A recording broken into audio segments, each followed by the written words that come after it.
Notre journée de présentation d'interculture était prévue depuis la jeunesse du projet Cinéaménagement, qui est un programme d'aménagement des territoires mené par les fédérations des chasseurs des Hauts-de-France. Donc c'est un programme d'envergure qui est financé à la fois par la région Hauts-de-France. On a aussi le soutien du fonds Éco-contribution, donc cofinancé par l'Office français de la biodiversité et la Fédération nationale des chasseurs. Donc dans le cadre de ce projet Cinéaménagement, on avait prévu une journée de démonstration autour de la thématique d'interculture, parce que c'est vrai que ces couverts labellisés souvent agrifaune sont tout à fait favorables à la faune sauvage et alliés à l'aspect réglementaire, très intéressant bien évidemment pour les exploitants agricoles. Dans la matinée, nous avions 4 ateliers sur le terrain. Un atelier qui portait sur les spécificités de chaque plante éligible en couvert après moisson, présenté par le CEMAE. Donc on voyait les intérêts agronomiques et environnementaux et restructurants dans le sol.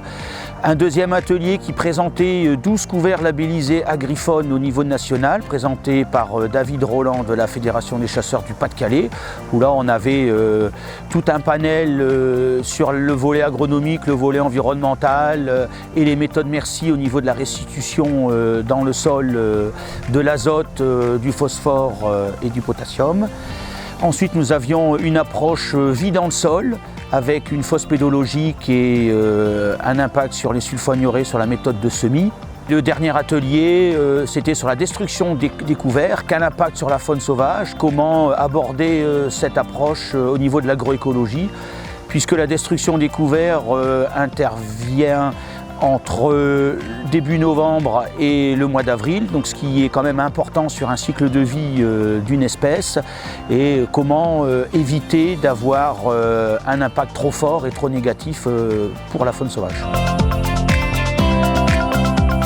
Dans le cadre de notre projet PIC à l'Institut de Genêt, nous avons décidé de réaliser notre projet PIC sur une journée professionnelle sur les couverts végétaux.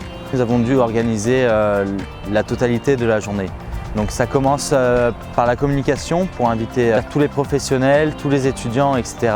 On a dû organiser aussi tout ce qui était terrain. Cet après-midi, nous avons 2 conférences. Une conférence présentée par Agrotransfert, par Madame Journel, sur les possibles impact des changements climatiques sur l'agriculture de notre région des Hauts-de-France. Donc on va certainement devoir faire face à l'arrivée de nouvelles cultures, voire la disparition de certaines cultures. Donc ces modifications de culture vont entraîner des modifications sur les habitats.